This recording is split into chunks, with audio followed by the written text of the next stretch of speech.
Hi everyone, I wanted to share what I've been doing lately with my SPD-SX and my iPad. So this video is intended for people who have the SPD and an iPad, and you also need a connector made by Apple that connects USB devices and a Thunderbolt power into your Thunderbolt port. And I believe this is required in order to do this. So Beatmaker 3, you can buy it on the App Store for, I believe it's $40. And in my opinion, it's worth it, especially if you have an SPD-SX and you want to get a little more flexibility and functionality and have a little more fun using it. So I have a bunch of samples loaded into the pads in Beatmaker 3. And those correspond to my pads on my SPD-SX. So I have various things. I have two BT1 Roland pads connected to my SPD-SX as well. They're on my drum kit over here.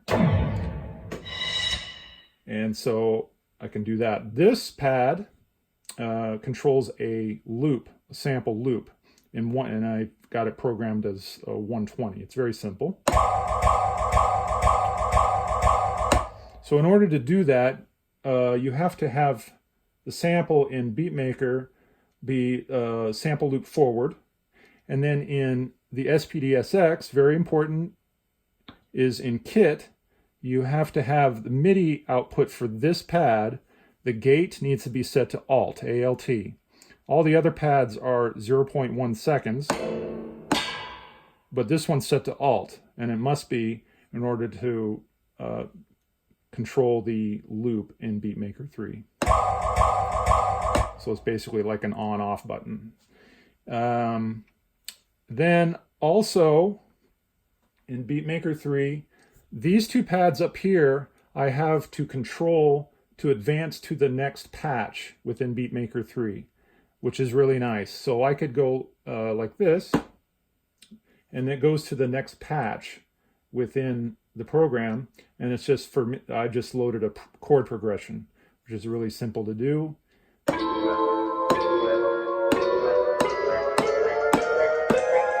I can advance to the next patch again, same to C1, and then I can go back with this pad, B1, A1, and I'm back. You can load your own samples.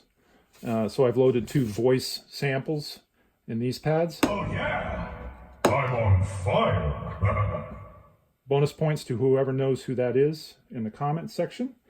You can do various things within the app to make changes. You can adjust the gain of each pad within Beatmaker 3, which is really nice in case something's not mixed correctly, too loud, too quiet. You can do reversing. So if I have this, I can reverse it just by clicking the button, and I'll do that.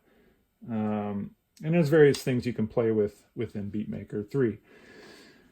You can also do this on an SPD-30. Like I have an SPD-30, and I can use it to control Beatmaker 3 as the same way as a SPD-SX or any other MIDI controlling device for that matter. So that's really kind of it. If you have questions about what I've been doing, go ahead and leave them. Questions about how to use Beatmaker 3 though, those can probably be answered better with lots of YouTube videos that are on YouTube about Beatmaker 3. It is a pretty advanced program as far as iOS apps go. And it's fun, and it works really well. I highly recommend it if you have an SPD-SX. I think a lot of work went into this app. So that's it. Thanks.